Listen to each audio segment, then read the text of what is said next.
A Second Chance at Love. Previous episodes are available in playlist. A link is given in the video description. Episode 65. Ophelia couldn't help but recall how she lived frugally overseas as she watched the kids having fun. Without Aubrey's assistance, she likely would have encountered difficulties in carrying on with her studies.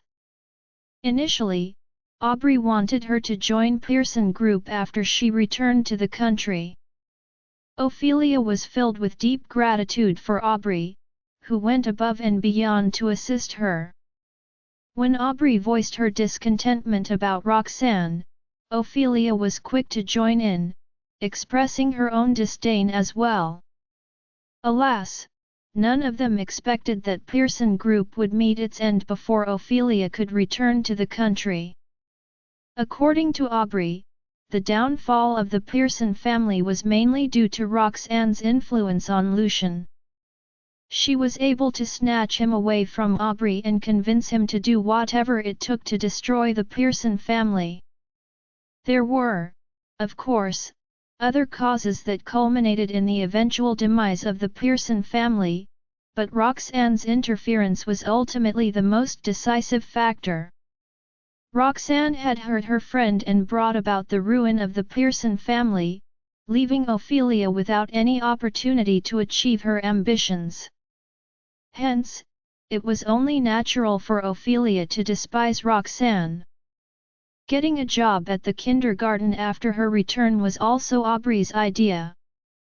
Since Roxanne was the cause of their misery, they must teach her a lesson. Ophelia agreed to Aubrey's suggestion readily.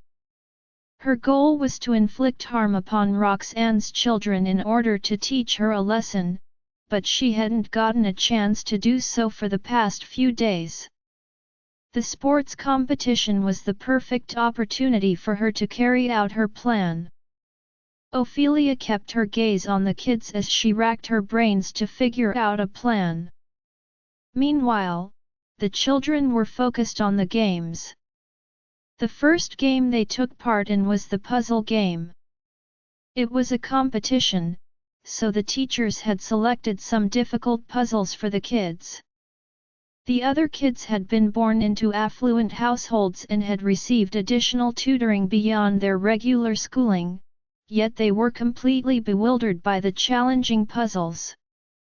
Archie and Benny were pleased with themselves after completing their puzzles with ease. They started clapping their hands smugly and turned around to find that Estella was also clapping her hands with them. The boys exchanged a look and assumed Estella had yet to complete her puzzle. They were about to go and help her when they realized she had already finished her puzzle. "Essie, you're so smart!" Benny praised her excitedly. Estella's lips curled into a smug grin. The other children forgot to complete their own puzzles and gathered to lavish praises on the three of them. The three children were surrounded by their friends. The next game was an obstacle course that required them to put on blindfolds. Archie and Benny were the first ones to make it through the obstacle course with their blindfolds on. After taking them off, they turned their attention to Estella, offering her assistance as she attempted to complete the same challenge. Under their guidance, Estella soon completed the course. Her grin grew wider. They were so engrossed in completing the games that they didn't notice Ophelia's gaze on them. Jeffrey and the other teachers were paying attention to the kids, too. It took Ophelia some time before she came up with an idea. Carefully, she observed her surroundings. Once she made sure no one was looking at her, she sneaked away and ran to the equipment room. The children's sneakers for their upcoming game were neatly arranged in the equipment room.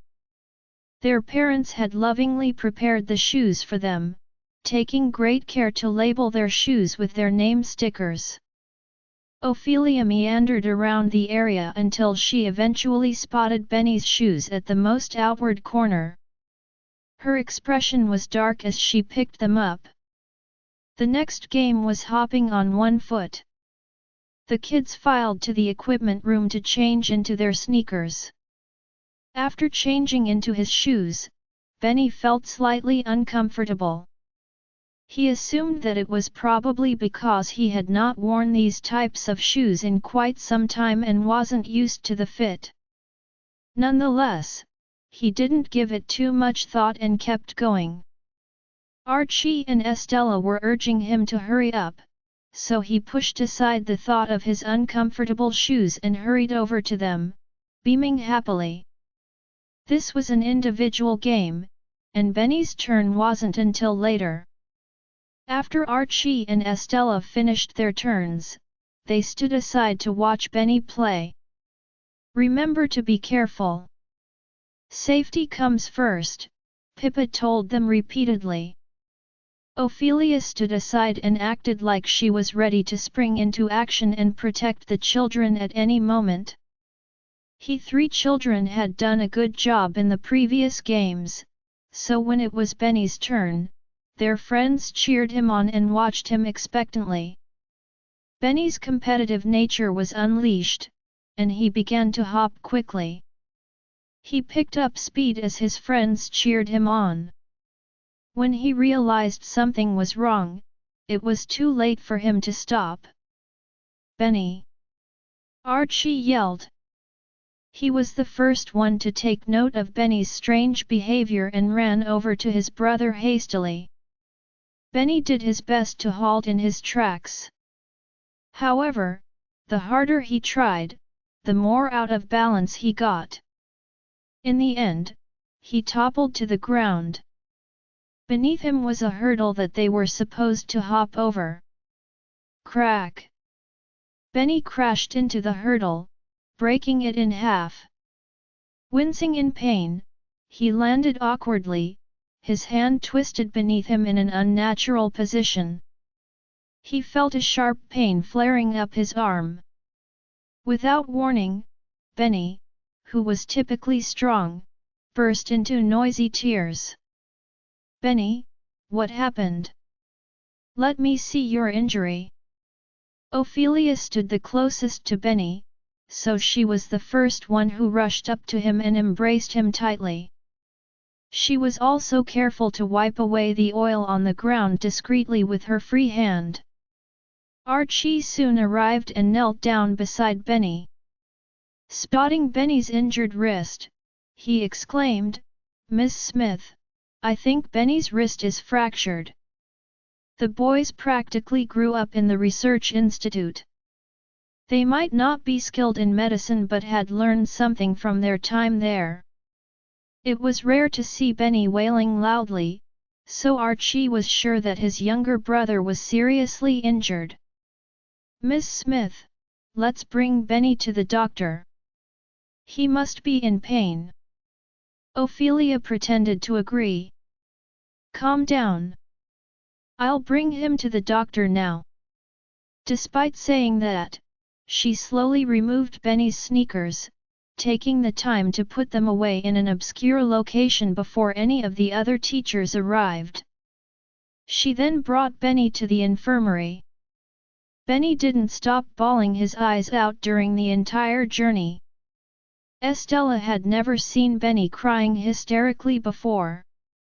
She felt a stab of pain in her heart as she took Archie's hand. "Is Benny seriously injured? I think I'm scared." Her eyes turned red as she urged, "Let's call Mommy and ask her to come. I'm sure she's capable enough of treating Benny." Archie was feeling quite flustered, but he managed to assure her calmly, "There's no need to be scared. The doctor will look at Benny and assess his condition.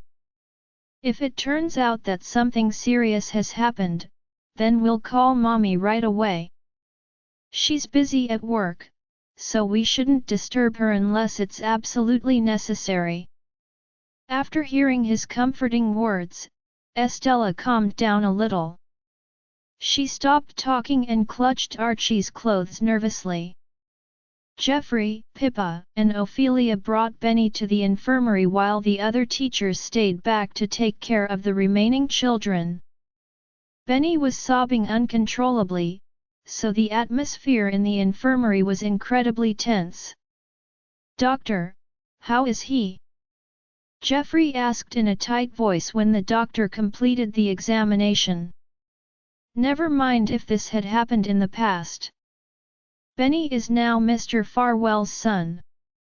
If something were to occur while he was under my watch in the kindergarten, I can't bear the consequences." Beside him, Archie and Estella lifted their heads to gaze at the doctor earnestly. The doctor retrieved a medical kit to dress Benny's scratches. "The abrasions aren't concerning, but I believe he may have a bruised cartilage. It's advisable to take him to the hospital for a comprehensive examination." Hearing that, Jeffrey's vision swam, and he nearly stumbled on his feet. Archie's expression was grim as he led Estella out of the infirmary to call Roxanne. He knew that Benny's injury was serious as the doctor advised them to send him to the hospital. Roxanne was immersed in her research for new medication in her laboratory when her phone suddenly lit up, indicating an incoming call. However, she was too busy to take it. "Dr. Jarvis, it's Archie," someone told her.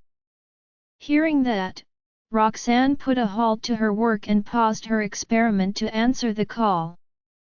As soon as the call was connected, Archie spoke in a rush without giving her a chance to say anything. "Mommy, Benny is hurt. I think he needs to go to the hospital. Are you free to come over now?" Roxanne was stunned. "Benny is hurt?" Archie's voice sounded composed. "If you're busy, I'll call Mr. Farwell." "No. Wait for me. I'll be there right away." Roxanne snapped out of her reverie and asked sternly, "Is your teacher with you? Give the watch to her so I can talk to her." After learning that Roxanne would be there, Archie relaxed and obediently gave his watch to Pippa. Roxanne asked which hospital they were sending Benny to before hanging up in a rush. She then informed Linda and left the research institute hastily. She had no intention of snubbing Lucian by not wanting him to be present. It was simply that she was a doctor and knew that her expertise was more beneficial than his in this situation.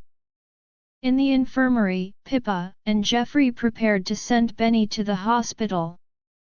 Ophelia pretended to ask, "Should we all go together? What about the other kids from the class? Should I tell the other teachers to take care of them?" Pippa answered without hesitation, "It's fine. I can manage, so you should go back to the class." Jeffrey wasn't about to let her go to the hospital alone. "Ms. Ward and I will go together. You can leave now." Ophelia expressed her concern pretentiously before turning to leave. When she returned to the field, the other kids had already started another game under their teacher's lead. Ophelia made sure no one saw her retrieving Benny's shoes which she had hidden earlier. She worked diligently to rid the footwear of the oil stains and then arranged them alongside the other sneakers. Once all that was done, she returned to the other children with a smile on her face. The children gathered around Ophelia to inquire about Benny's injury. Internally, Ophelia was elated, though on the outside she kept a worried expression. "I'm not sure, but you must be careful to avoid getting hurt as Benny did." The children nodded readily. Roxanne's heart was lodged in her throat as she made her way to the hospital. She floored the accelerator, on the verge of breaking the speed limit. Archie and Benny might be independent since young, but it was the first time one of them had gotten hurt. Roxanne felt a surge of anxiety wash over her. Upon arrival, Roxanne parked her car hastily and strode into the hospital. Pippa was considerate enough to text her the ward number after Benny was admitted to the hospital. Thus, Roxanne found them without any difficulty. "Mommy!" Archie firmly grasped her hand, squeezing it with such force that it caused her pain. Estella also clutched at the corner of her shirt. Roxanne patted their heads comfortingly before turning to Pippa. "Ms. Ward, what happened?" Pippa answered apologetically, "We're not sure yet. The doctor at the infirmary said it might be a bruised cartilage. Benny is taking an X-ray inside." Roxanne felt a stab of pain in her heart after she heard the news. "Ms. Jarvis, we're really sorry. It was our fault that Benny got hurt as we didn't take good care of him," Jeffrey apologized profusely. "We had hoped that the sports day would help to strengthen the bond between the children, and we never anticipated that this would happen. I promise the children will no longer be allowed to participate in any activities that could put them at risk." Roxanne gazed at the kids, seeking their confirmation. After Aubrey had previously poisoned the children, she was extremely vigilant when it came to the well-being of the kids. She made sure to take every precaution possible and to be very mindful of their safety. Estella's eyes were red. The little girl was so overwhelmed that she couldn't utter a word. Archie remained composed as he nodded and clarified, "It was a game of hopping on one foot. Benny's turn was behind us. I'm not sure why he suddenly stumbled and fell." Hearing his confirmation, Roxanne relaxed and turned to Jeffrey. "You don't have to blame yourself. It's normal for children to get bumps and bruises when they play around.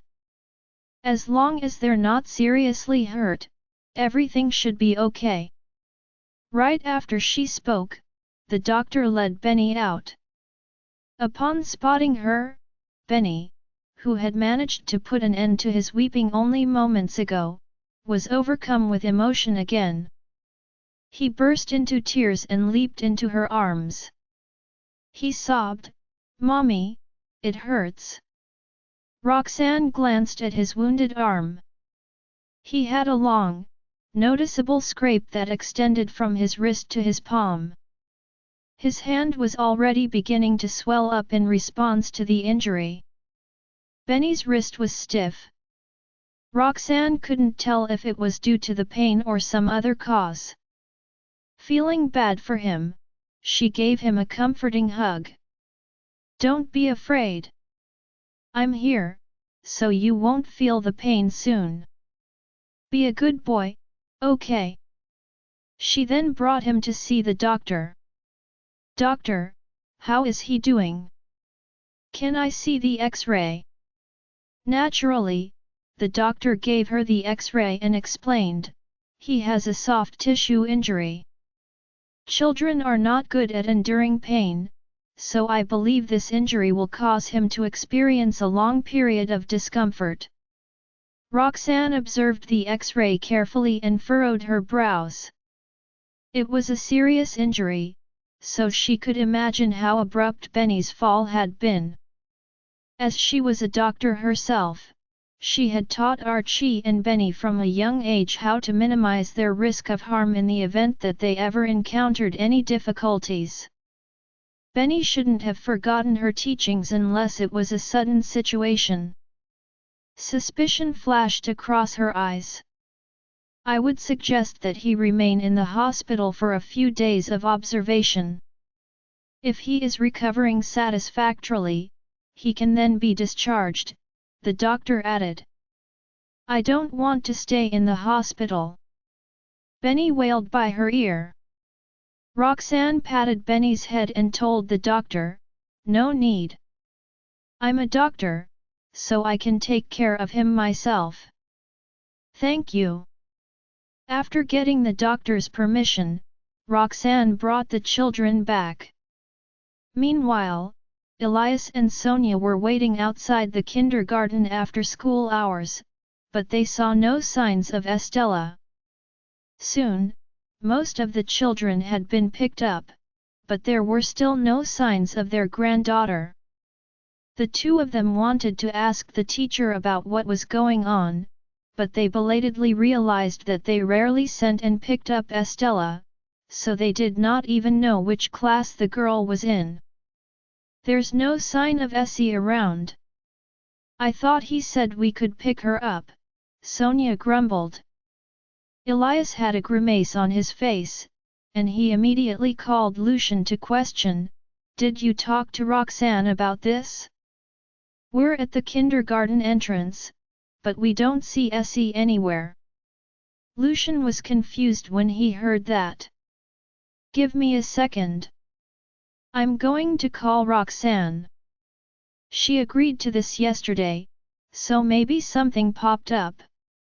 Elias said nothing to that, and Lucian called Roxanne after ending the call with Elias.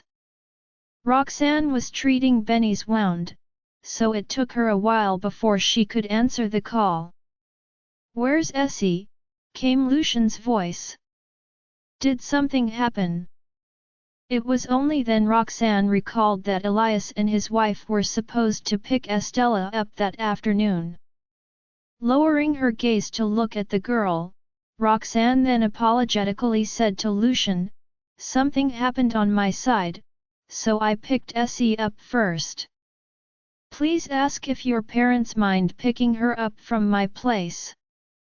I can't leave at the moment." Estella seemed to have heard Roxanne's words, for her already worried expression became even more obvious. Roxanne reached out to pat her head reassuringly. Lucian furrowed his brows and asked, "What happened?" Perhaps his voice had a certain soothing quality to it as Roxanne did not realize she let some of her weariness seep into her tone. "Benny was hurt this afternoon, and Archie and Essie accompanied him to the hospital. I wasn't thinking clearly in my hurry, so I ended up taking Essie back as well." A solemn look appeared on Lucian's face. "Is it bad? Do you need me there?" Roxanne's heart melted a little at that, but she chuckled and rejected him. "No, it's fine. Do remember that I'm a doctor, so I can treat him. I just need to trouble you to talk to your parents. If they want to come over, I'll be waiting for them." Lucian was worried, but he did not insist after hearing her reassurance. After ending the call with her, he called his father to explain the situation. Elias uttered no words of protest when he heard that it was because one of the boys was hurt. He was understanding, in fact. "I'm sure she's very busy if he's hurt. Let's not disturb her, then. We'll go another day." Lucian thanked his father on behalf of Roxanne and the children. How can this be so coincidental? Sonia was upset. She must have done this on purpose. She's just lying to us, she doesn't want us to take Essie away. In fact, she must be thinking of marrying into the Farwell family as Essie's biological mother. After hanging up, Elias turned to look at his wife in exasperation. "We'll know whether the kid is injured or not when we see him. Why would she make such a flimsy lie? Who knows? You're not even intending to go to her place. You must be on her side." With that, Sonia whipped her head to the side, not wanting to look at him anymore.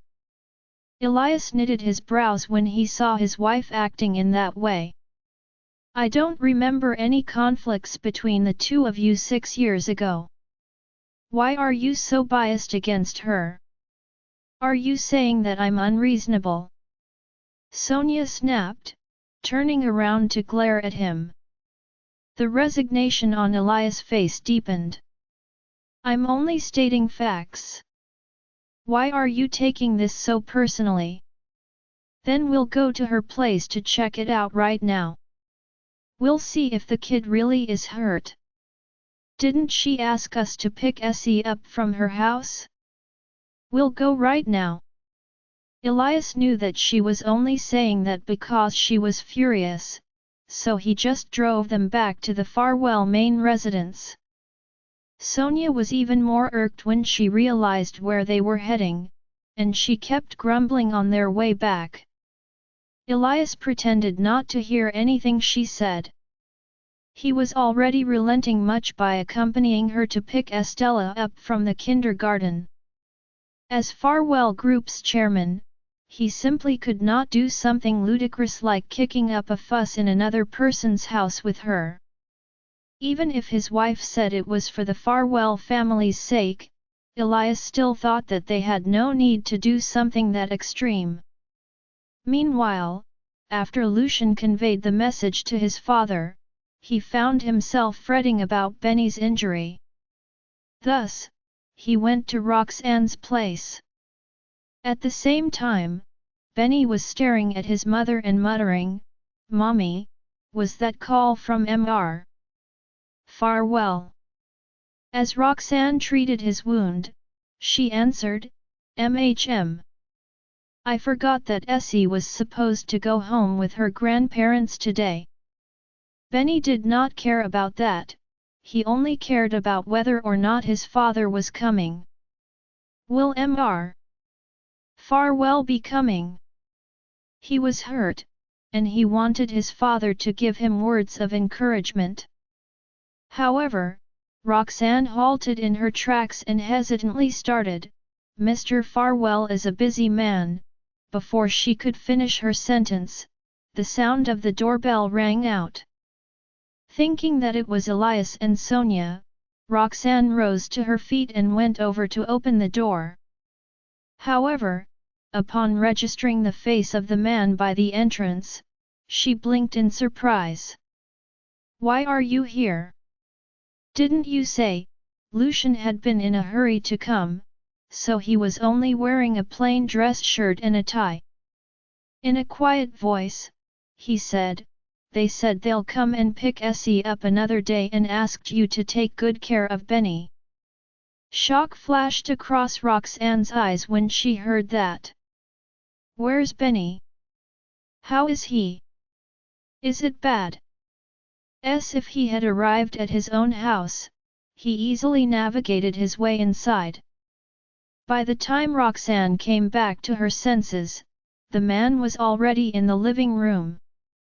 Benny immediately forgot about his pain when he heard his father's voice. He cried out, "I'm here." To access his wound easier, Roxanne had asked the boy to sit at the dining table. She was only in the middle of applying medicine to his wound when Lucian arrived, so the boy still had iodine on his wrist. Archie and Estella then walked over to Lucian as well. When Lucian followed the two children into the dining room, he was greeted by the sight of Benny with reddened eyes. His forehead creased. It was his first time seeing the boy cry, and it even seemed like the boy had been bawling. He guessed that it must have hurt quite a bit. "I heard that you were injured. Does it hurt a lot?" Lucian said in heartache as he walked over to look at Benny's injured wrist. As he did not know the extent of Benny's injury, he dared not simply touch the boy. Nevertheless, Benny flashed him a smile and said, "It doesn't hurt anymore. I'm really tough. I wonder who was the one who started crying when he saw me," Roxanne mercilessly pointed out as she entered the dining room. Benny frowned and corrected himself, "It only hurts a little." To emphasize his point, he even made a gesture of a pinching hand with his thumb and index finger. Seeing how insistent the kid was, Roxanne couldn't help but burst into laughter. Lucian, too, smiled and patted Benny on his head. "You're a tough boy, Benny." Upon hearing his father's compliment, Benny held his head high and beamed with pride. Archie, on the contrary, felt a twinge of envy for his brother and glanced at his mother. "Arg! I wonder when Mommy will accept Daddy's proposal. That way, I'll also have a chance of being praised by Daddy in the future." "How's his injury? Is it serious?" Lucian asked as he turned to Roxanne, who was still treating Benny's wound. "I've developed a medicine recently to treat bruises, and it's pretty effective," she explained. "In the meantime, however, Benny will have to take extra care of his wrist. He can't be as reckless as before." That was a reminder Benny had long heard from his mother, but even so, he couldn't hold back from putting on a sad face in front of his father. Lucian gently caressed the boy's face and smiled. There. Remember to be extra careful during this time. That way, you'll recover faster." Having been comforted by his father, Benny nodded obediently in response. A glint of exasperation flashed across Roxanne's eyes when she realized her son was acting cute. The nerve of this kid! He hasn't known Lucian that long, yet he's already clinging to him. "By the way, I'll bring more medicine over in a while. Take some with you when you leave," Roxanne suddenly added. Lucian promptly nodded without saying anything.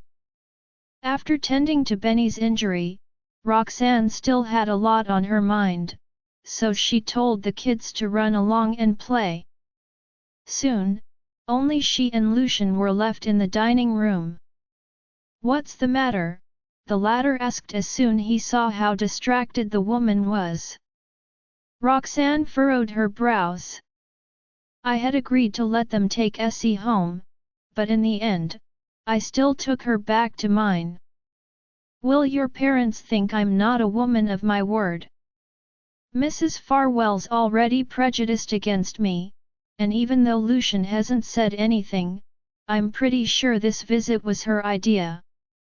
I'm so worried that my mistake might ruin Mr. Farwell's impression of me." Naturally, Lucian understood her worries. "No. I've already explained things to my father. He won't mind any of this." Despite the reassurance, Roxanne still found it impossible to dismiss all her concerns. As she turned to look at the three children playing outside, she unconsciously heaved a sigh. Lucian instantly walked up and pulled her into his embrace. "Don't worry. I'm still here. No matter what happens, I'll always protect you and the kids." Feeling the comforting warmth from Lucian's arms, Roxanne began to feel more at ease.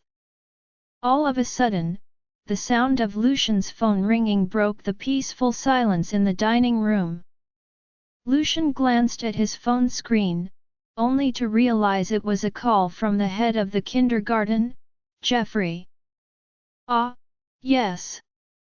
I instructed Jeffrey earlier to look into how Benny had gotten injured. I guess he's calling to tell me the results of the investigation. Mr. Farwell, I've already gotten my men to conduct a thorough investigation. Not only did we examine Benny's shoes and the venue, but we also checked the surveillance footage.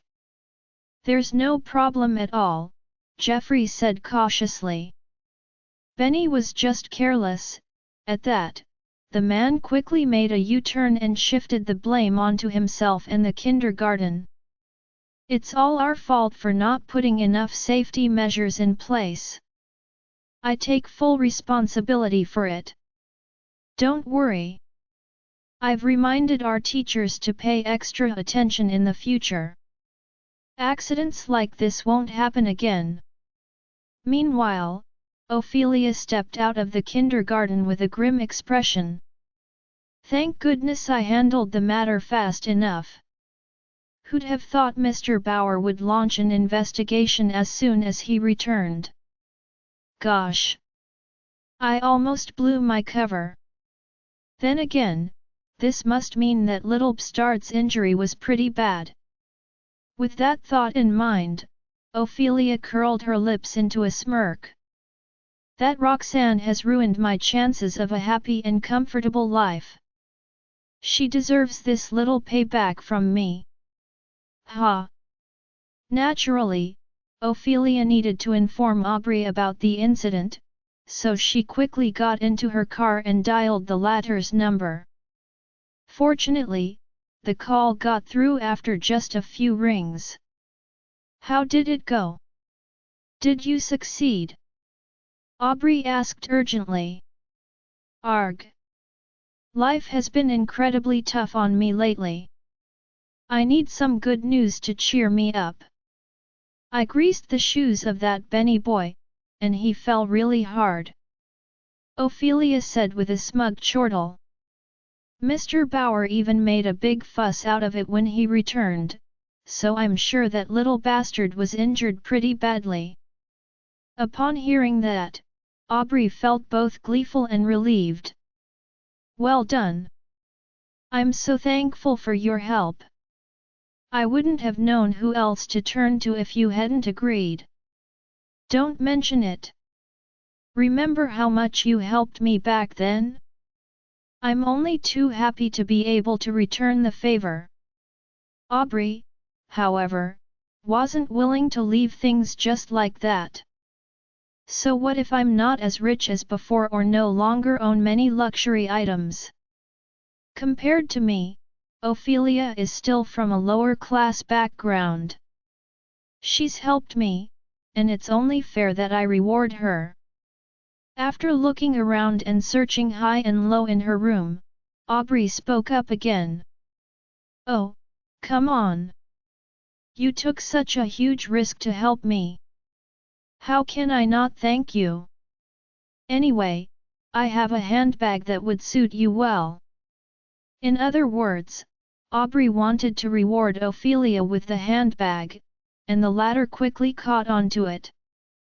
Having long gotten used to Aubrey's condescending tone, Ophelia pretended to turn her down. I told you there's no need for that.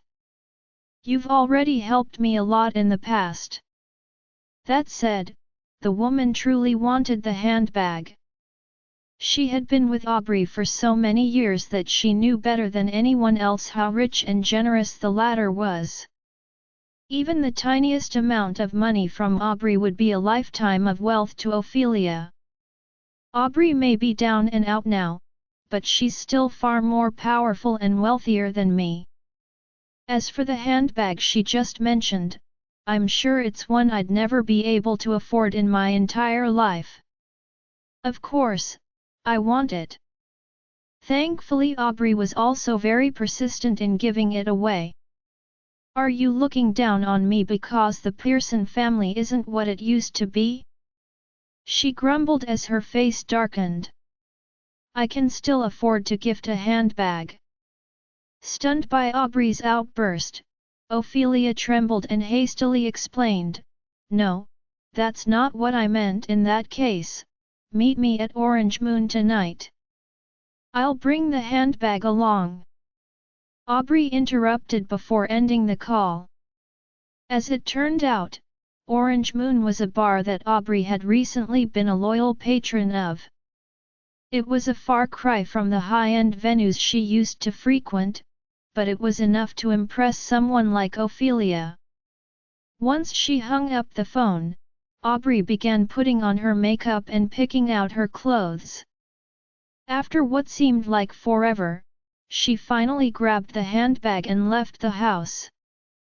With how put together Aubrey was, there was no way anyone could tell from her outward appearance that the Pearson family had met its downfall. Since Aubrey only told her where to meet that night but didn't give her a specific time, Ophelia could only head there earlier to wait at the entrance. It wasn't until after 8 o'clock that she finally saw Aubrey. It's been a while, Aubrey began as she waltzed toward Ophelia while giving the woman a once-over. When Aubrey saw that Ophelia wasn't doing any better than herself, relief washed over her as the smug gleam in her eyes intensified. Seemingly unfazed, Ophelia took a sidelong glance at the bag in Aubrey's hand and smiled. Indeed. Seems like you're the same as always and haven't changed at all. What she said was the truth. Aubrey was dressed to the nines, carrying a bag costing hundreds of thousands that she wouldn't mind giving away. If Aubrey hadn't told her about the dire situation in the Pearson family, Ophelia would have never guessed the woman was now living a miserable life. Hearing the compliment, Aubrey curled her lips in satisfaction and handed the bag to Ophelia before saying, "Here you go. It's the gift I promised you. I only used the bag 2 or 3 times, so it's almost brand new." Ophelia's eyes lit up as she took the bag carefully. Soon after, the two women went into a bar with Aubrey in the lead. After booking a booth in the corner, they ordered 2 bottles of wine. Upon settling down, the two started drinking while chatting. "You did well this time. Have you tied up all the loose ends?" Aubrey asked, her tone tinged with concern. Ophelia flashed a smile. "Don't worry. I made sure not to leave any traces. Jeffrey didn't notice anything wrong, and he simply thought that it was himself who was careless." "That's good to hear." Aubrey instantly felt more at ease. Subsequently, a cold gleam settled in her eyes, and she added, "But doing this one time won't be enough to alleviate the hatred in my heart." In her mind, Benny's fall injury was just the tip of the iceberg of her revenge plan. She would need a lot more to finally feel satisfied. In fact, it would be for the best if those brats could suffer more. Only then will Roxanne be able to experience what it's like to live in despair. Seeing how infuriated she was, Ophelia reassured her, "As long as I am still working in the kindergarten, there will still be a chance to make a move. I was too hasty this time, but I'll definitely make those bastards pay the next time." Aubrey raised her head to observe Ophelia when she heard those words and noticed that the latter was filled with as much hatred as she was. Pleased with what she saw, she filled up a glass of wine and passed it over to Ophelia. "I only have you to help me now. Don't worry. I'll remember everything you did for me, and as for the position I promised you at Pearson Group, I'll keep that in mind as well. The moment the Pearson family makes a comeback, you shall become my right-hand woman." Seeing how confident Aubrey was and the fact that she was still looking as glamorous as always, Ophelia became certain that the Pearson family was simply having a stroke of bad luck. Filled with the hope that Aubrey would make good on her promises, Ophelia raised her glass in a toast. As they drank, they discussed what they would do with the 3 little brats. When they came out of the bar, Ophelia was no longer able to stand straight. Even so, she still gave her word to Aubrey, promising, "I'll definitely help you. I'll put those 3 bastards and that wench in their rightful places." Seeing how the woman was still declaring her loyalty to her when drunk, a disdainful glint flashed across Aubrey's eyes. "The only reason I helped her back then was because it didn't cost me anything. I never would have guessed that I would obtain such an obedient dog in the process. Regardless, all that money I spent on her was wasted as she's still as gullible as ever." Because of Benny's injury, Roxanne took a leave of absence for all 3 of her children and stayed at home to take care of Benny for the time being. Fortunately, the ointment she had developed was very effective, and when she applied it to Benny, his wound healed up rather quickly. In the past 2 days, Lucian would often come to visit the kids. While Roxanne was busy taking care of Benny, she was also worrying about the projects at the research institute. In the end, she found out that, except for the project with the Damaris family, all the other projects were progressing smoothly. Due to the previous incident, the project with the Damaris family had to be handled by Roxanne and Roxanne only. As such, the project was stalled the moment she left. Since she was preoccupied with taking care of Benny, it took Roxanne a few days to realize that she had forgotten to give Jack a heads up on the situation. Just when she was about to make a call to Jack to apologize, the man himself called her first. Upon seeing the caller ID, Roxanne answered the call immediately.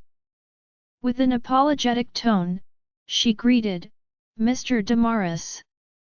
In response, Jack's cold voice rang out.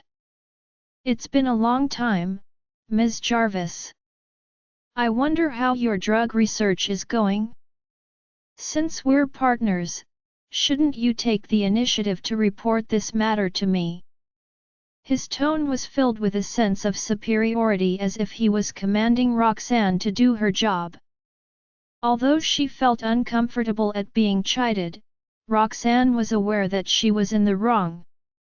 As such, she decided to apologize. "I'm sorry, Mr. Damaris. I had some matters to take care of at home, so the research was temporarily delayed." When Jack heard this, his expression darkened, and his tone became even more displeased. "The same thing happened last time, and now, you're giving me a similar excuse again? How many times are you going to delay the research progress because of your personal affairs, Ms. Jarvis?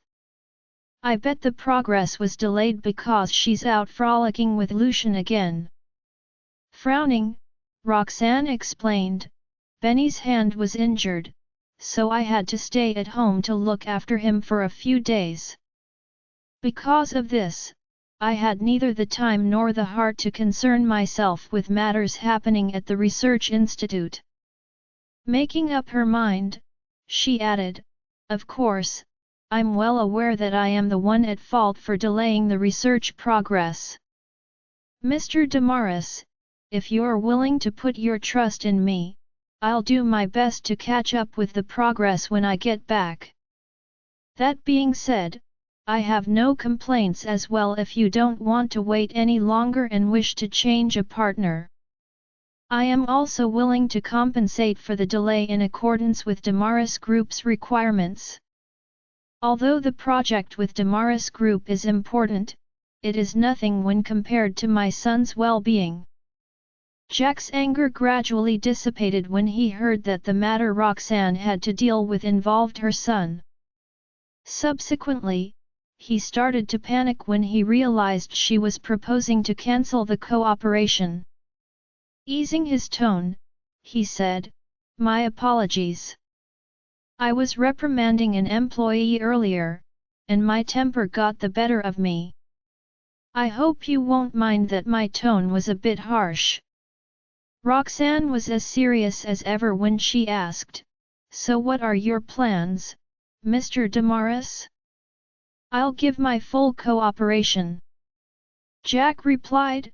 "Naturally, I'd like to keep cooperating with your research institute. After all, you are the best traditional medicine practitioner that I approve of in Chania." After saying that, he complained, "Why didn't you tell me that Benny was hurt?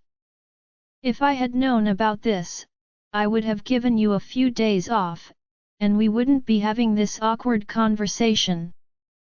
Anyway, how is Benny faring? I'll pay him a visit next time." Roxanne felt Jack's tone sounded a little peculiar. Moreover, she also knew the kids weren't fond of him, so she rejected him on the spot, that's not needed. Benny's injury has almost recovered. Thank you for your concern, Mr. Damaris. Jack replied, it's better to take more precautions since he's just a child. I have a special ointment passed down in the Damaris family. I'll bring it over in a while to visit him. Sensing his insistence, Roxanne couldn't bring herself to refuse him again, so she had no choice but to agree. After hanging up the phone, Roxanne summoned the children and informed them about Jack's visit. Mommy, can you ask him not to come? Benny was reluctant to meet with Jack. Roxanne felt helpless, listening to Benny's words. I did turn him down, but he was determined to come. He has your best interest at heart, so don't blatantly show your dislike toward him later. With that, she turned to Estella. And you, Essie? Do not repeat what you did previously. I'll ask him to leave as soon as possible. Estella nodded reluctantly. Although Roxanne had punished Estella by asking the latter to stand in a corner, the little girl didn't feel she had done anything wrong. Roxanne could tell the children were unhappy with that arrangement. She let out a sigh of resignation. I don't know what to do with these kids. Not long after, Jack showed up at the mansion's entrance. Roxanne opened the door and welcomed him into the house. Hello, Mr. Damaris, the three kids greeted him politely but none too enthusiastically. Seemingly ignorant to their indifference, Jack strode up to Benny. I heard that you were injured. Let me take a look. He reached out and grasped Benny's wrist after saying that. Benny was averse to Jack. Although the wound on his wrist had almost recovered, he feigned agony when Jack touched him and swiftly retracted his arm. Does it hurt a lot? Jack gazed at the kid scrutinizingly. Benny nodded as if he was indeed in pain. It hurts even with the slightest touch. Daddy is better, after all. He didn't touch my wrist when he visited me the other day. Jack sized up Benny for a few more seconds before standing up and handing Roxanne the small tube of ointment in his hand. This is a special medicine passed down in the Damaris family. Apply this on Benny's arm, and the injury will recover in no time. Roxanne received the medicine and courteously expressed her gratitude. Thank you, Mr. Damaris. Jack bobbed his head in response. Then, he casually swept his eyes across the three children. The kids had gathered around Roxanne and were eyeing him warily. They're regarding me with that look in their eyes again. A hint of displeasure surged within Jack. He couldn't be sure if Archie and Benny were Lucian's children, but it was evident that the boys were on Lucian's side.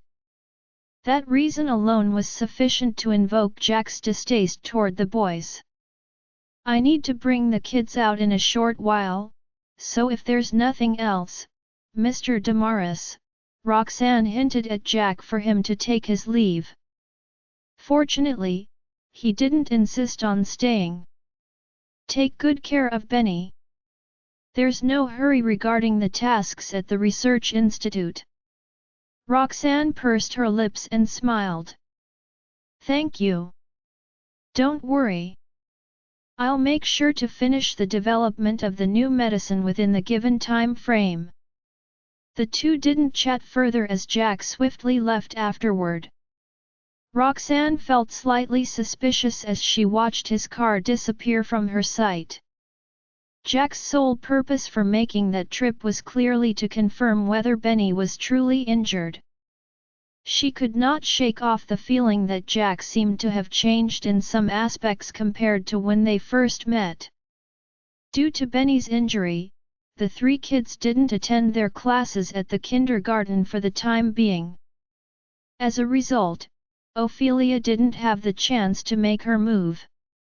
Aubrey repeatedly received disappointing updates from Ophelia when she contacted the latter on multiple occasions. Exasperated, Aubrey invited Ophelia out once more. "Aubrey, there's nothing I can do either. Who would have expected that to stop the other two kids from attending school after that little bastard got hurt?" Ophelia uttered helplessly. She thought she could still target Archie and Estella while Benny recuperated at home due to his injury. To her surprise, she received news that all three children had applied for leave the following day. Aubrey clenched her fists. Hatred filled her eyes as she spoke. "That?" The two women grimaced, stumped at the development. While vexed, Ophelia carefully observed the changes in Aubrey's countenance, fearing the latter might get sick and tired of her. After a long while, Aubrey piped up, "You should resign." Upon hearing that, Ophelia furrowed her brows and hastily said, "Be patient, Aubrey. They'll have to return to school sooner or later. I'll have my chances when that happens." She thought Aubrey was giving up on her. If that were the case, the position Aubrey promised to secure for her at Pearson Group would become nothing but a dream. However, Aubrey merely glanced at her impatiently. "I suspect they are starting to mistrust you. I'm afraid they will find out about our plan if you continue staying there, so there's no need to take this risk." Ophelia's tense facial expression significantly relaxed after she heard that. Still, she remained cautious. "In that case, what should I?" Aubrey said, "I have a plan. You will resign for now and look for a place to lay low. I'll contact you afterward." Ophelia agreed. When she returned to the kindergarten, she met with Jeffrey to discuss her resignation. Jeffrey was puzzled by Ophelia's decision to quit after working there for just a few days. "Is this because you think our kindergarten is not offering you optimal pay and benefits? Please voice out if you have any requests. I believe you're also aware of how important the class you're handling is, so we desperately need manpower currently." Ophelia wore a troubled look. "That's exactly why I wish to resign." He frowned. "What do you mean?" Ophelia replied, "You mentioned it yourself. The three kids in our class are the children of the Farwell family. I'm genuinely terrified now that one of them got hurt. I doubt my ability to take care of them, and I'm also afraid of facing the Farwell family's wrath should the kids get injured again." To sum it up, Ophelia was too timid. She stood firm on leaving even after he persuaded her for some time. Having no other choice, Jeffrey could only accept her notice to quit. After exiting the kindergarten, Ophelia used the money Aubrey gave her to check into a hotel while waiting for the latter to contact her. When they had their meal earlier, Aubrey merely told Ophelia she had a plan but didn't specify the details. Meanwhile, Aubrey returned to the mansion in the suburb. Disdain filled her eyes when she took in the mansion's run-down appearance. "I will regain my previous lifestyle one day. Whoever wishes to live in this hellhole can feel free to do so. Roxanne, I will never let you off. Since you're keeping those children so well protected, I am left with no alternative but to target you. I will make sure you regret snatching what belongs to me." A vicious look crept over Aubrey's face when she thought of her plan. "Just you wait, Roxanne. I'll let you experience the suffering I've endured. You will pay dearly for what you've done to me." Meanwhile, Frida could not help but feel uneasy as she had not received any news from Aubrey for several days. She knew Aubrey would not let the matter slide without a fight. Frida also believed that she was the only person Aubrey could rely on. She would not have had any problem with Aubrey asking her for money, but the biggest issue was that she had not heard from Aubrey in the last couple of days. Frida was worried that Aubrey might become desperate and drag her down with her. With each passing day without any news from Aubrey, she grew increasingly restless. In the afternoon, Frida did not wait for the end of the workday before packing her bag and leaving Queen Group in haste, driving toward the suburbs. She had to go and check on Aubrey personally. Otherwise, she would not feel at peace. After arriving at the entrance of the suburban mansion, Frida stood hesitantly outside the gate. The crazy look on Gina's face was still fresh in her memory. Frida was worried that Gina might confront her aggressively if she barged into the mansion and bumped into that woman again.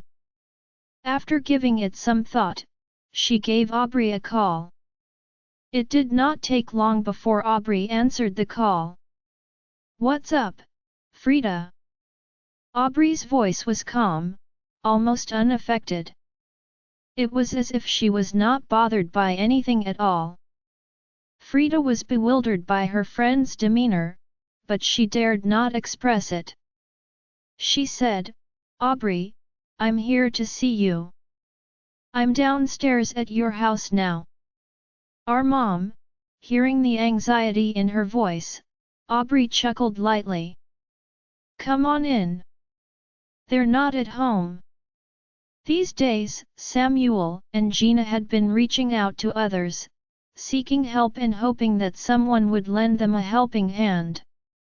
Little did they know that the entire Harrington knew they had offended the Farwell family. Who would dare to go against the Farwells to help them? Frida heaved a sigh of relief when she learned that Gina was away. After entering the villa, she proceeded directly to Aubrey's bedroom. Aubrey's room remained tidy, even though she had fallen on hard times. It looked almost the same as her previous bedroom. Well, well, well. Look who's here. What brings you here today?" Aubrey looked at the person in front of her with a hint of mockery in her eyes. A hint of guilt flashed across Frida's eyes. Panicked, she fished a card out of her bag and handed it to Aubrey. "I was worried you might not have enough money. There's 500,000 in this card. Feel free to use it first." She had come all the way here to give Aubrey money. That was the only intention she had in mind. Yet, after seeing how carefree and cheerful Aubrey was, Frida felt a little uneasy. Aubrey seemed to be in a much better mood than before, and there was no sign of her previous resentment. Frida was afraid she had already done something behind her back, but she dared not ask directly.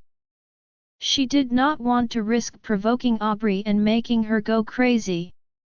After a brief consideration, Frida continued trying to please her. "I think you must be bored being alone. There's a new bar in town. Shall we go have a drink tonight?" Aubrey sized her up for a bit before agreeing without uttering anything. Since it would take time for her to carry out her plan, she might as well have some fun first.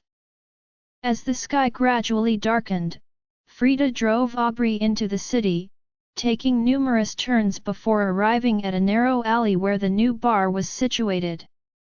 The dispute between the Pearsons and the Farwells had caused a big fuss, and this bar happened to be opened by someone in their social circle. Thus, Frida deliberately chose a secluded booth to avoid being seen hanging out with Aubrey. Once they were seated, Frida began to pour alcohol for Aubrey, hoping to get her drunk and then coax some information out of her. The two of them drank non-stop, one shot after another. Little did they know someone had been monitoring them from the minute they stepped into the bar. Upon noticing that the two women had almost finished their drinks, a man leisurely got up, walked downstairs, and sat beside them while holding a glass of wine. "Excuse me, ladies. Mind if I join you for a drink?" The man slid into the seat next to Aubrey, his movements intentionally brushing against her body. Due to Frida's persistent pouring, Aubrey was already inebriated by that time. Thus, not only was her guard down, but she even leaned onto the newcomer's chest. Frida, on the other hand, was more cautious. "Do we know you?" she asked. The man flashed a calm smile and reached out to clink glasses with the glass in front of Frida. "Perhaps not yet, but we'll get there eventually." He turned to Aubrey, giving her a flirtatious grin. "Looks like this young lady is quite fond of me."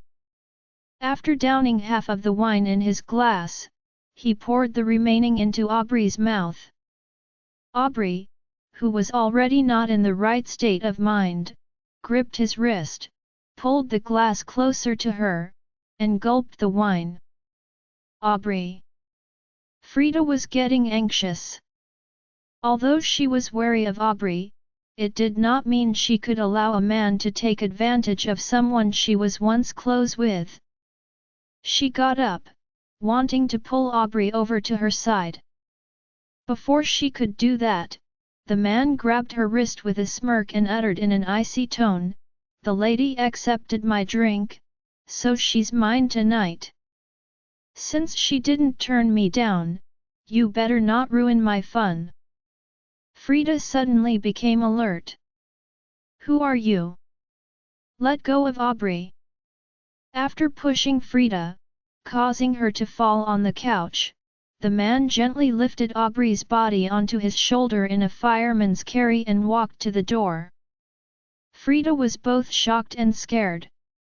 Getting up from the couch, she tried to catch up to the man.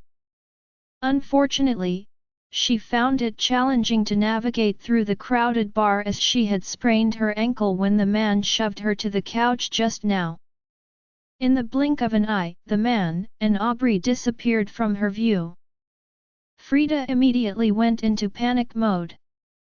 If something awful happens to Aubrey tonight. Frida's concern grew as she worried that her well-intentioned actions could backfire and cause Aubrey to spiral into a state of insanity once again. If that happened, the latter might just drag Frida down with her. The thought of that possibility made Frida grit her teeth and bear the pain in her foot as she searched through the crowd for any sign of them. Despite her best efforts, Frida was unable to locate Aubrey and the man, leaving her feeling helpless and uneasy. However, as she scanned the room, her eyes fell upon a familiar figure standing in the corner. The person was holding a mobile phone aimed in the direction of the door and seemed to be taking photos. Frida walked up to the person. "Corey." Corey paused for a moment and put down his phone. His once delicate face had become gaunt and unrecognizable. "Miss Queen, long time no see." Frida looked at him sternly, and her eyes filled with caution. "What are you doing here? Whose photos are you taking?" If her memory served her correctly, her brother had explicitly informed her that Lucian had sent the private detective packing. Moreover, he had allegedly gotten into some serious trouble at the casino and was supposed to be dead by now. What is he doing here? Did he snap photos of me drinking with Aubrey just now? Corey's face was clouded over with disdain. "Obviously, I'm taking a picture of my lovely ex-boss. Aubrey was the one who made me who I am today. How can I possibly forgive her so easily?" As he spoke, an ominous aura radiated from him as if he were a devil from hell. There was an imminent chill in the air that seemed to come from his sheer hatred toward Aubrey. Frida couldn't help but shudder at his demeanor. Have you gone insane? The Pearson family is already in ruins. How are you still not satisfied yet? Corey snickered. I won't be satisfied until she truly gets what she deserves. Besides, she did this to herself. He narrowed his eyes and began scrutinizing the people in front of him. You don't have to play pretend around me, Ms. Queen. Don't you want to shut her up for good too? In fact, you're probably still getting threatened by her, right?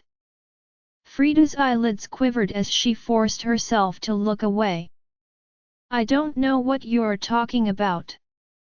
She might have done her best to play it off, but she had faltered for a little bit too long for Corey to miss it. He scoffed, You have no idea what sort of life I've been living for the past few days. Aubrey's the one I'm after right now, so you better not get in my way. If not, I'm not afraid to drag you down with me. I only have one life left to live, and if anyone pisses me off, I'll make sure they pay. Frida felt a chill run down her spine and found herself at a loss for words. Corey simply glared at her before tucking his phone in his pocket and walking out of the bar. As she watched his retreating figure, she began to feel something wasn't right. Eventually, she noticed he was limping. One of his legs was injured. Her brother's words suddenly popped into her head. It seems Corey was really captured by those people at the casino.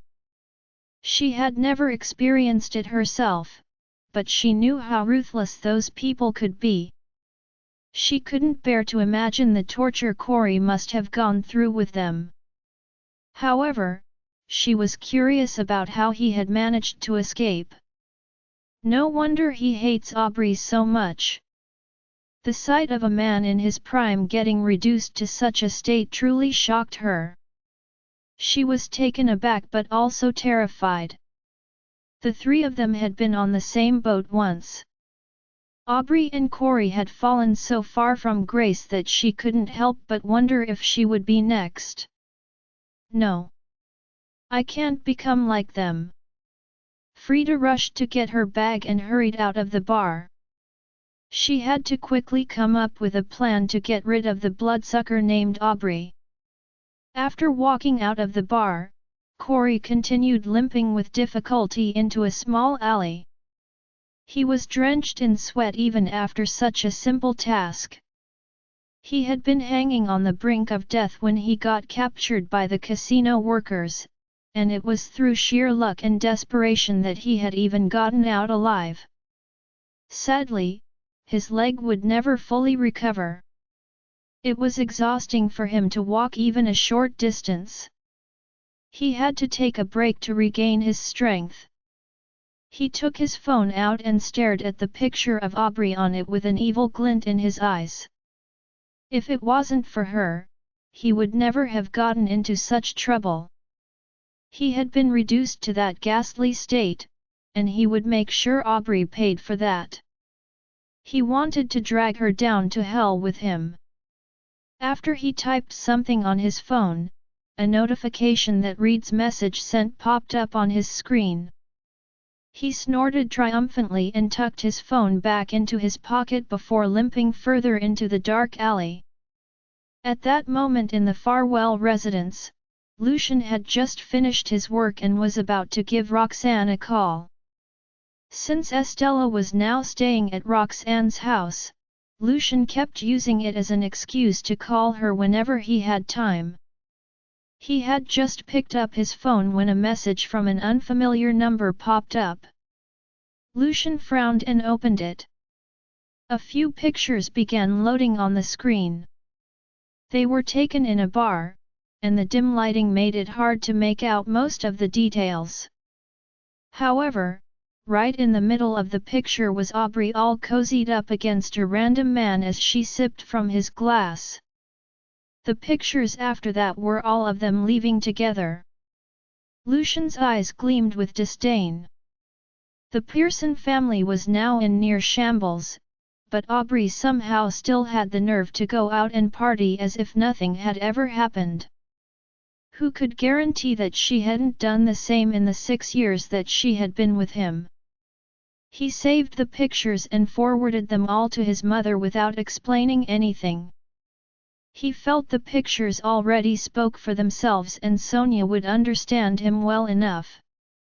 After that, Lucian finally called Roxanne like he had been meaning to and began talking about Estella to cover up the real reason he called. Early the next morning, Aubrey woke up in a hotel room. Her hangover made her head hurt, and she felt sluggish. When she opened her eyes, the unfamiliar surroundings that slowly swam into view caused her to frown in confusion. She was about to get up and try to find out where she was when she realized with a shock that she was naked. Apart from that, her back and waist were also screaming in pain. Her eyes widened in surprise and she pulled the blanket aside, only to find bruises and marks all over her body. It was clearer than day what had happened last night. She gripped the blanket so tightly she could feel her nails digging through the fabric as she sat in a panic. She couldn't remember anything, not even the face of the man she had slept with last night. The door suddenly opened right as her panic was beginning to eat her alive. She pulled the blanket up and wrapped it around herself tightly as she stared at the doorway defiantly, trying to act composed. A tall man walked into the room. His handsome face lit up with an ambiguous smile when he saw that Aubrey was awake. "I should have been there next to you. What a shame that I had to miss such a beautiful moment." As he spoke, he walked toward the bed and stood right next to Aubrey. He narrowed his almond eyes in satisfaction, staring at Aubrey admiringly as if he were reminiscing the events of last night. "It's you." Aubrey had a sinking gut feeling that the man in front of her was the one she had slept with last night. She gripped the blanket again, wishing she could disappear inside of it. "Who are you? Who sent you here?" The man simply continued staring at her and licked his lips greedily as his eyes glinted coldly. "You don't have to be so on edge around me, Ms. Pearson. I'm not someone who can be ordered around so easily. What if I was just craving your beauty?" Aubrey stared at him with wide eyes, her expression full of distrust. "I don't care what you are. Get out right now and forget everything that happened last night or you won't live to see another day." The man shrugged almost regretfully and leaned down. The collar of his black button-up opened slightly and as he lowered his head toward Aubrey, his toned chest began to show slightly. His entire being radiated with nonchalance. Even Aubrey couldn't take her eyes off of him. "I would say I'm pretty easy on the eyes. Getting to sleep with me isn't that much of a loss for you." He tucked a finger under her chin and lifted it so that she was looking right at him. "You truly are a delicacy. I hope you won't forget me anytime soon." As he spoke, his hand began to slide down Aubrey's neck, and he started to bend down until he was hovering right over her. She snapped back to her senses and pushed his hand away with a scowl on her face. "Get out! Don't make me repeat myself." The man chuckled amusedly at her angry look and actually began to walk out. Soon enough, Aubrey was left alone in the hotel room. She began to look around her, trying to recall what had happened last night. No matter how much she tried to make sense of her surroundings, she just couldn't remember what happened. She had assumed that someone had been hired to assault her. However, that man didn't look like someone who could be hired. In fact, he looked more like the one who would be doing the hiring. Aubrey felt a little more relieved at that. Maybe it really was just a drunk mistake. No matter what had actually transpired, she couldn't stay here any longer. Gritting her teeth against the pain radiating from her waist, she got out of bed and was about to put her clothes back on when she heard the door swing open again. The man had returned. Aubrey screamed in shock and quickly wrapped the hotel robe around her, glaring at him in rage. He innocently held up the bag he was holding. "You must be exhausted after everything that happened last night, Ms. Pearson. I went to buy some breakfast for you." Then, with a smirk, he continued, "I already saw everything you have to offer last night. Don't bother covering up around me." Aubrey's face was bright red with shame and anger. "Stop looking at me." He obediently turned around. Just a moment later, he turned back around and nonchalantly placed her breakfast on the table before beckoning for her to come and eat. Aubrey only had time to properly tie the robe around herself. Still, she felt much more confident now that she was actually dressed. "How do you know who I am?" she asked, looking at him cautiously. He rose an eyebrow. "It's not that hard to figure out. Is there a single person in Harrington who doesn't know about you and Mr. Farwell?" Aubrey's face contorted when the man mentioned her past relationship. "Shut up." The man shrugged, unfazed, before laying her breakfast out for her. Aubrey sat down with a frigid expression and began eating.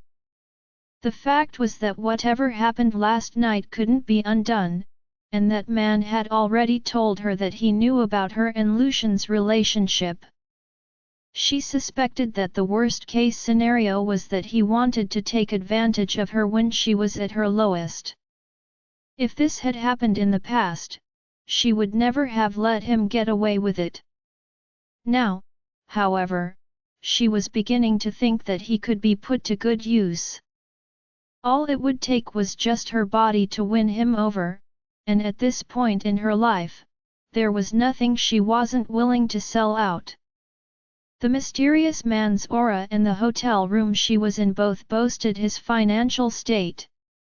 Even if the Pearson family could no longer rise from the ashes again, she could still use this man to show Roxanne who she was messing with. Her expression softened, and she even began to form some semblance of a smile when she looked up at the man. "What are you looking at?" she asked warily, noticing how the man would look at her occasionally from his phone. He frowned and said helplessly, "It's company stuff. Imagine bothering me this early without even a good morning to be heard." He started tapping on his phone again as he spoke. Aubrey was still feeling ill at ease when she saw the way he behaved. The man glanced at her calmly. True enough, he was chatting on WhatsApp.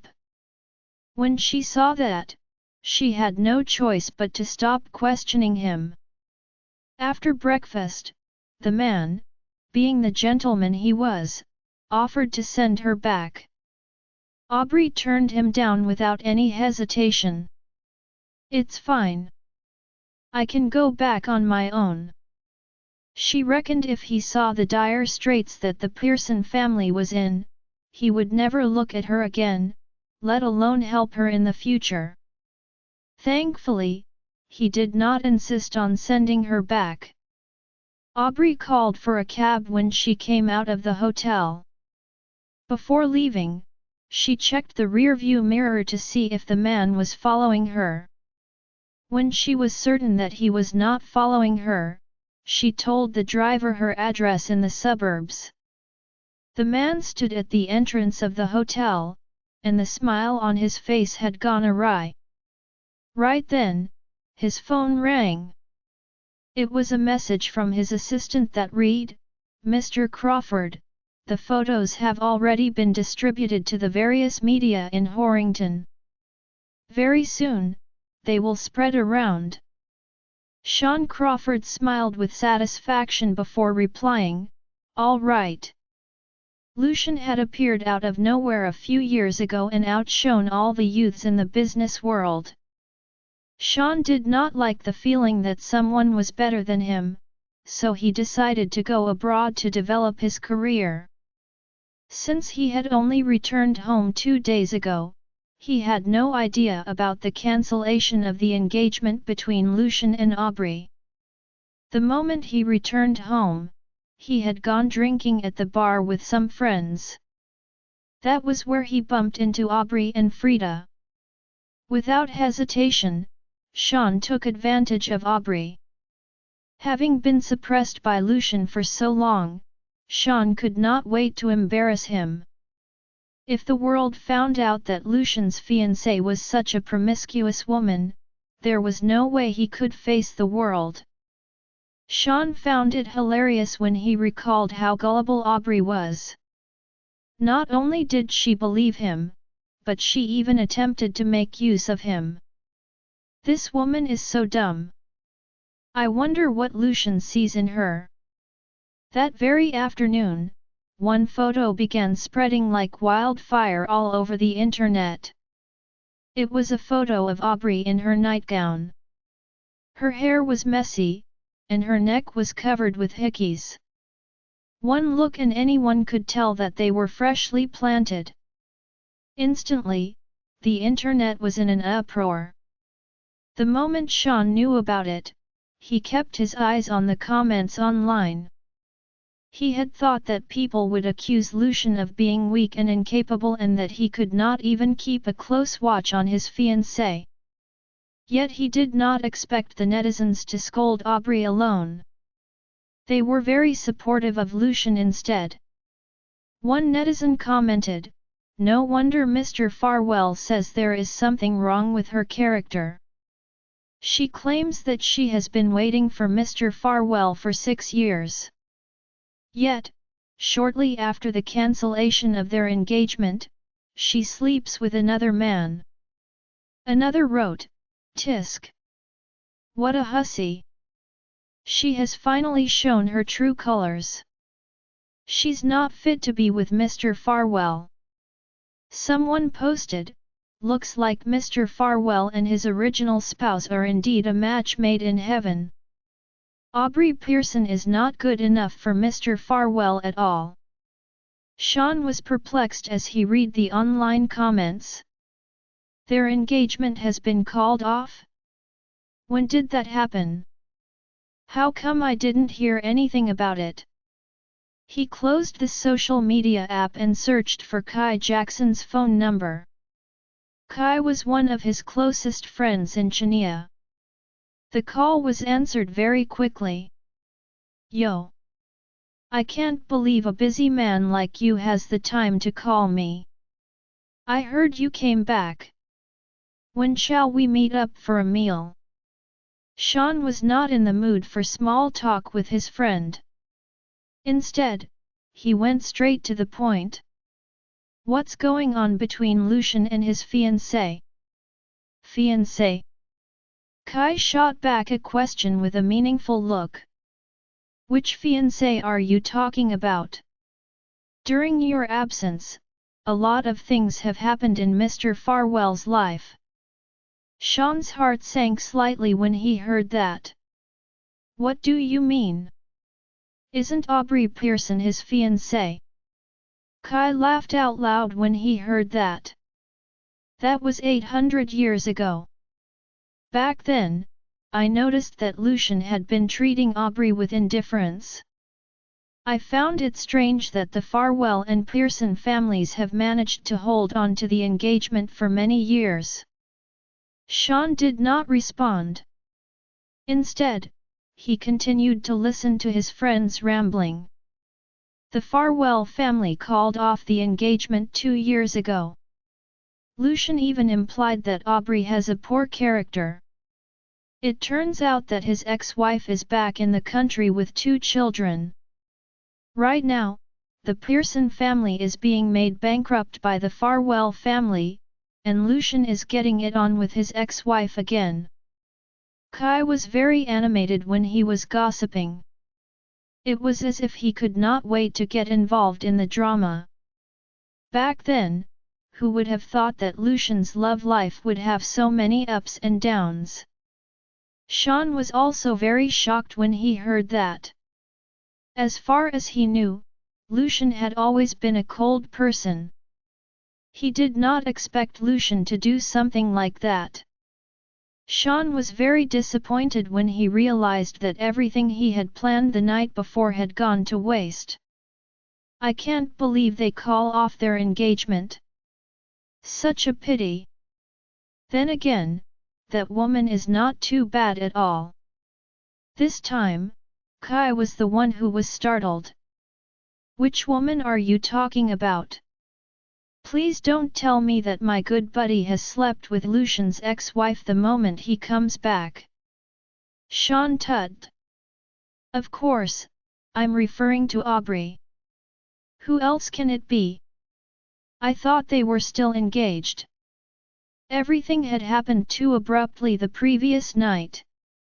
He had noticed Frida with Aubrey and automatically assumed that the 3 families were still as close as before. There was no time for him to find out about the real situation. However, all was not lost. That woman was really something. The only annoying part was he ended up sleeping with Lucian's garbage. Kai let out a sigh of relief. Given the position the Pearson family is in now, you will have no issue paying for one night for her company. Just as he finished talking, he suddenly realized something. Were you the one who posted that photo online? Sean admitted nonchalantly, yes. Unfortunately, I couldn't achieve my goal. Having been friends with him for several years, Kai naturally knew what he meant. Sean had been suppressed by Lucian all the while. All Sean wanted to do was embarrass Lucian. As usual, his scheme did not go as planned. Kai sighed because he felt sorry for his friend. The moment you return home, you pull off such a stunt. It looks like you intend to fight it out with Lucian this time. There was undisguised ambition in Sean's eyes. Yet, his voice gave the impression that he did not care. I just want to assert my dominance. That's all. Even though my plan has failed, it's fine.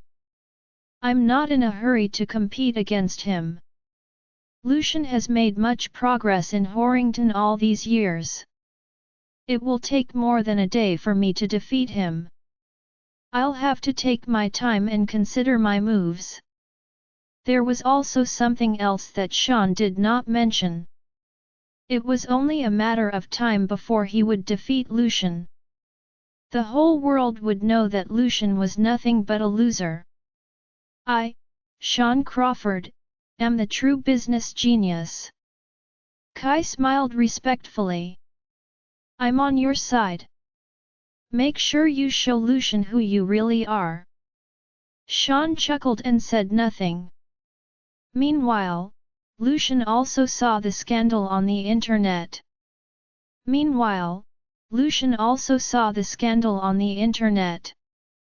He could not help but frown with suspicion when he saw the way Aubrey looked in the photo. The day before, Lucian had received a few photos, but those were showing Aubrey flirting with a man in the bar. However, the photo in front of him was taken from a very intimate angle. He doubted anyone would have the capability to sneak into the hotel room and take a shot like that. There was only one possibility left. The photo was taken by the man who had fooled around with Aubrey that night at the bar. Who is he? What is his intention for posting such a photo? At that moment, Lucian had no answer. Furthermore, the matter had nothing to do with him, so he was not too concerned. Perhaps that was the handiwork of the enemies of the Pearson family who wanted to add fuel to the fire. Likewise, Roxanne was not interested in that scandal too. Shortly after Benny recovered from his injury, she sent the 3 children to kindergarten. She, on the other hand, went back to work at the research institute. It was a very busy time for her. As for those online comments, she had no time to read them. During lunchtime, she received a phone call from Madeline. The instant she answered the call, she heard her best friend's excited voice. "Roxanne, go online now. Aubrey is famous again. The internet is going wild." Previously, Lucian had bribed the entertainment media outlets, so there had not been many scandals or news about any celebrities these days. The netizens were getting bored. Aubrey's photo was definitely what they needed at that moment. It was no less popular than the love stories of top celebrities. Roxanne could not help but frown when she heard what her best friend said. "What happened?" "I have been very busy for the past 2 days and didn't take much notice of the news on the internet." Madeline became even more agitated when she realized Roxanne knew nothing about the matter. "You didn't know? Aubrey slept with God knows who. Now, the photo has been circulating all over the internet. The netizens are calling her a hussy." Because of the way Aubrey had made life so difficult for Roxanne in the past, it was only natural that Madeline would laugh at Aubrey's downfall. "Is it?" Roxanne was a little surprised. Why would she sleep with another man so soon? "Is that what you want to ask?" Madeline finished Roxanne's sentence as if she could read her mind. There was no response from Roxanne. In other words, Madeline was right. As for so Roxanne was concerned, she thought Aubrey's feelings for Lucian were true even though she had done lots of wicked deeds in the post. Yet, she had slept with another moon not long after Lucian called off the engagement. Roxanne could not help but feel Aubrey was a liar. Madeline gloated and sneered, "Don't ask me how I guess what you're thinking. Lots of netizens are asking the same questions. They come up with the conclusion Aubrey is promiscuous common. Thought's her true nature.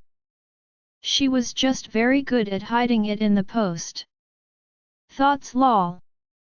Roxanne frowned when she heard that. When she thought of the things Aubrey had done to the 3 children, she did not say anything in response. What goes around comes around. Madeline was happy to vent her frustration. She was about to continue when Roxanne cut her off. "Madeline, I still have work to do. Talk to you later." With thought, she ended the call. Roxanne did not wish to hear about Aubrey anymore. Now she had gotten what she deserved, anything happened to her had nothing to do with Roxanne anymore. Right now, the only thing she worried about was her work. As far as Roxanne was concerned, she thought that Aubrey's feelings for Lucian were true even though she had done lots of wicked deeds in the past. Yet, she had slept with another man not long after Lucian called off the engagement. Roxanne could not help but feel that Aubrey was a liar. Madeline gloated and sneered, "Don't ask me how I guess what you are thinking. Lots of netizens are asking the same questions. They come up with the conclusion that Aubrey is a promiscuous woman. That's her true nature. She was just very good at hiding it in the past. That's all." Roxanne frowned when she heard that. When she thought of the things Aubrey had done to the 3 children, she did not say anything in response. What goes around comes around. Madeline was happy to vent her frustration. She was about to continue when Roxanne cut her off. Madeline, I still have work to do. Talk to you later. With that, she ended the call. Roxanne did not wish to hear about Aubrey anymore. Now that she had gotten what she deserved, anything that happened to her had nothing to do with Roxanne anymore. Right now, the only thing she worried about was her work. Meanwhile, in the mansion in the suburb, Aubrey was reading the comments all over the internet.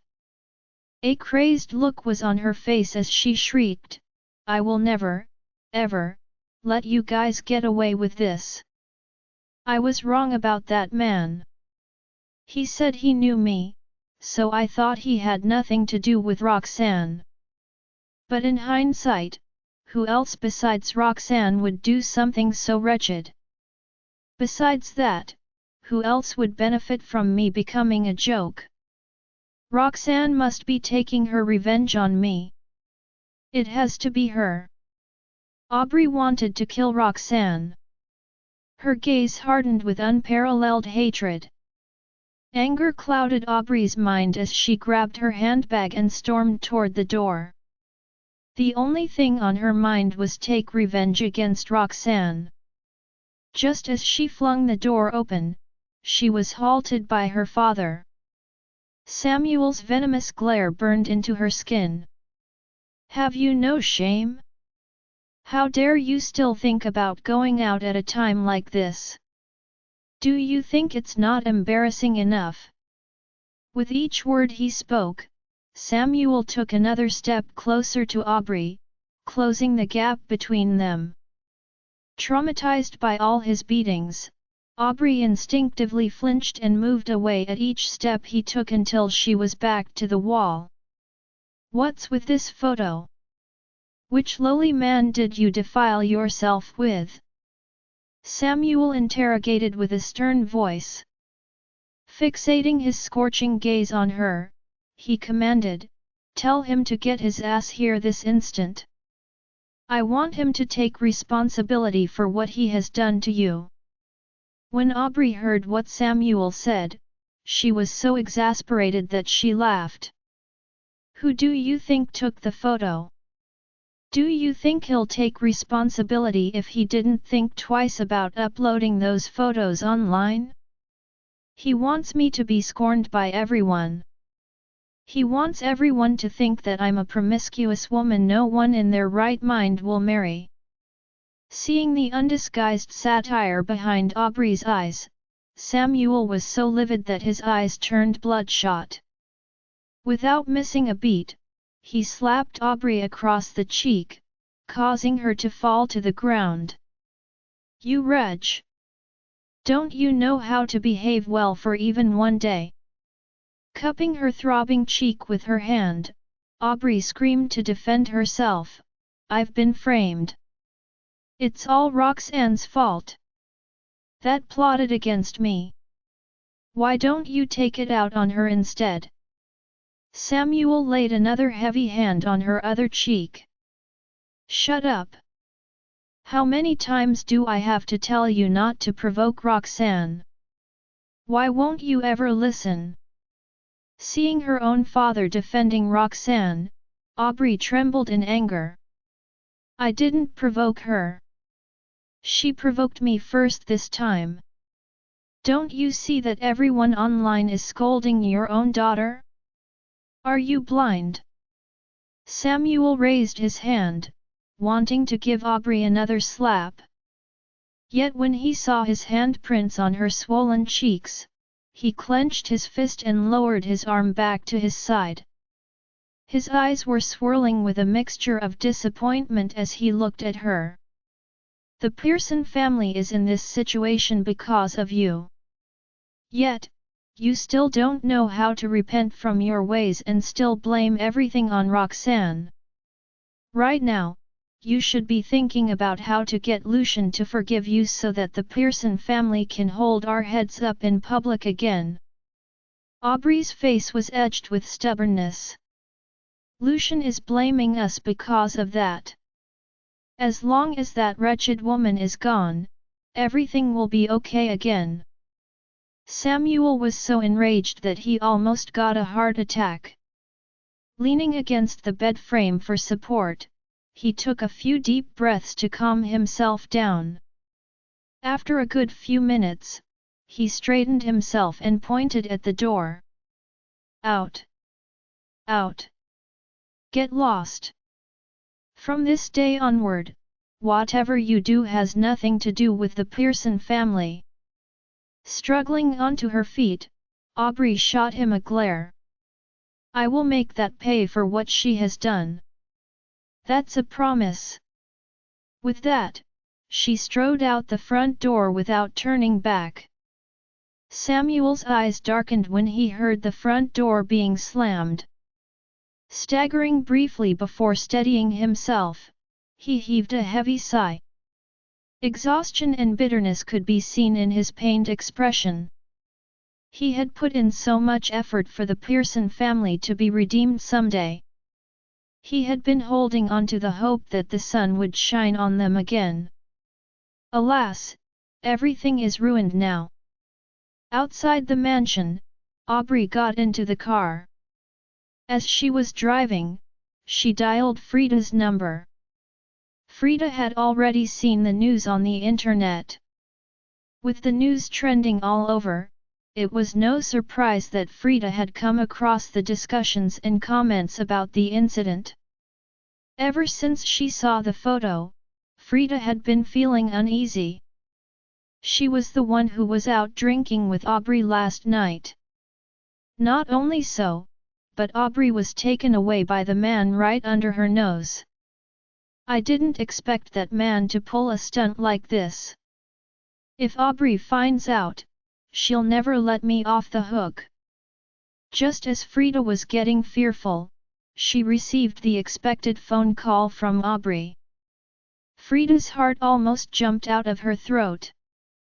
Staring at her ringing phone, she lost all the courage to pick up the call. Only after the phone stopped ringing did Frida heave a breath she did not know she was holding.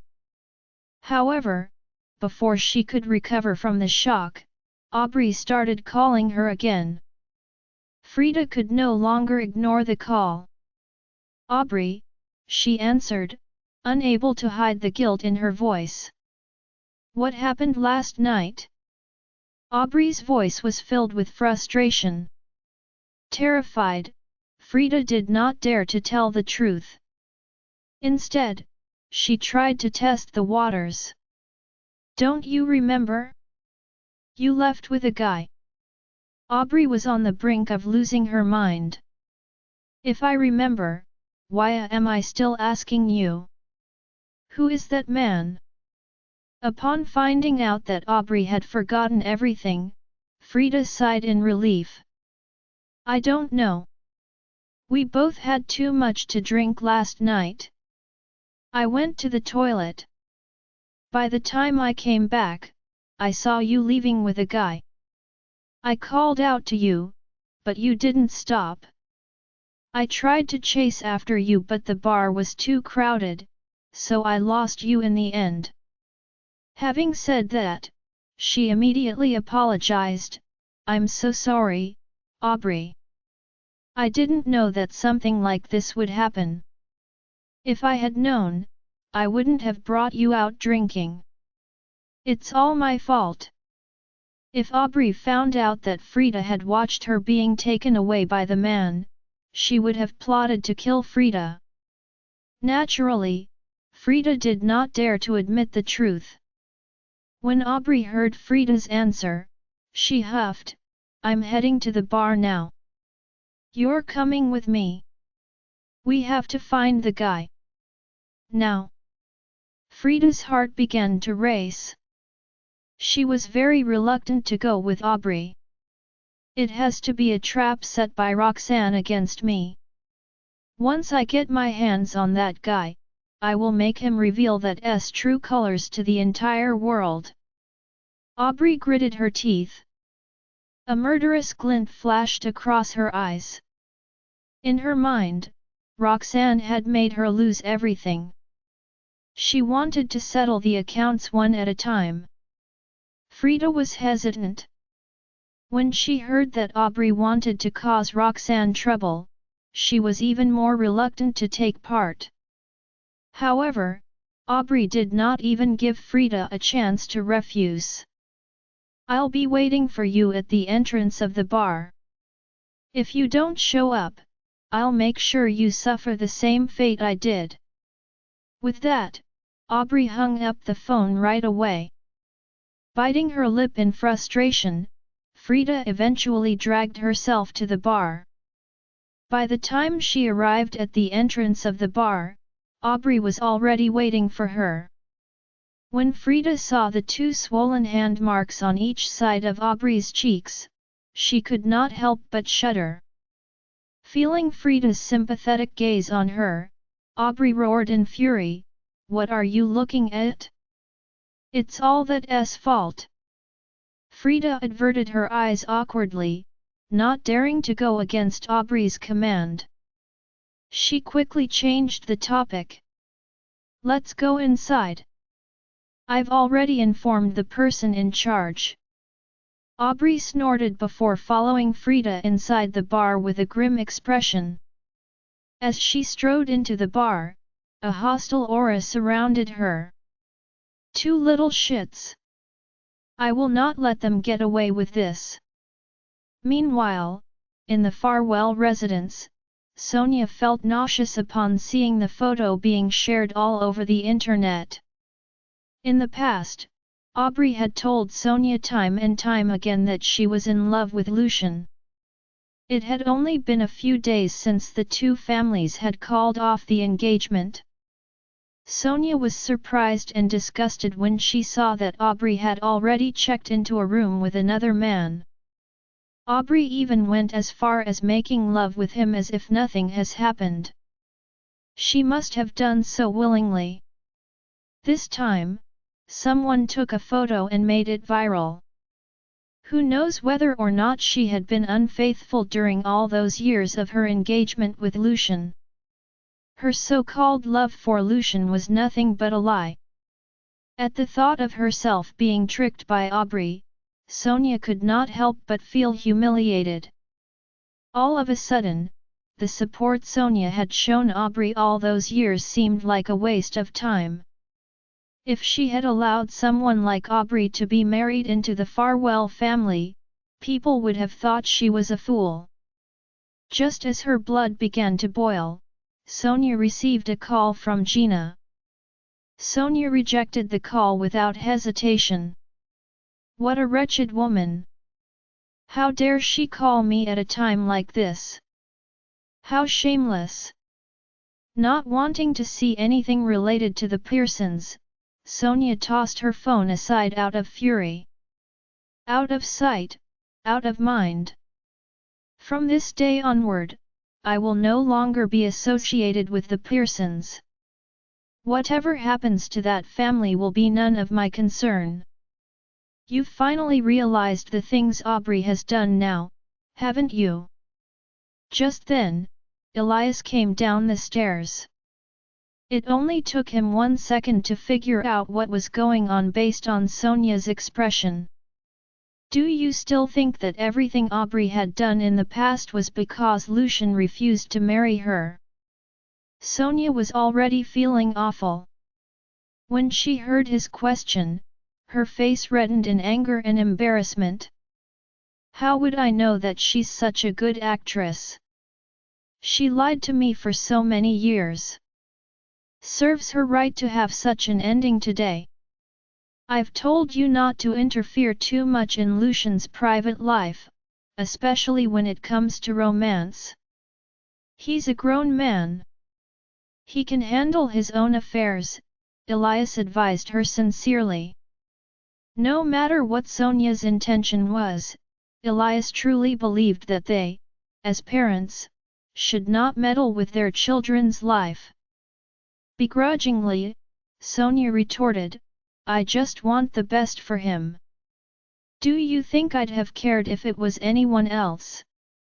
Knowing that he could not change her mind, Elias did not continue to press on the subject. Then I believe you know now that Aubrey is not the best candidate for the title Mrs. Farwell. Sonia's expression darkened as she understood what he was implying. Just because Aubrey is unfit doesn't mean that Roxanne is. She is still unfit to marry Lucian. Sonia's eyes were filled with disdain. Aubrey might be sleeping around, but at least she didn't get pregnant.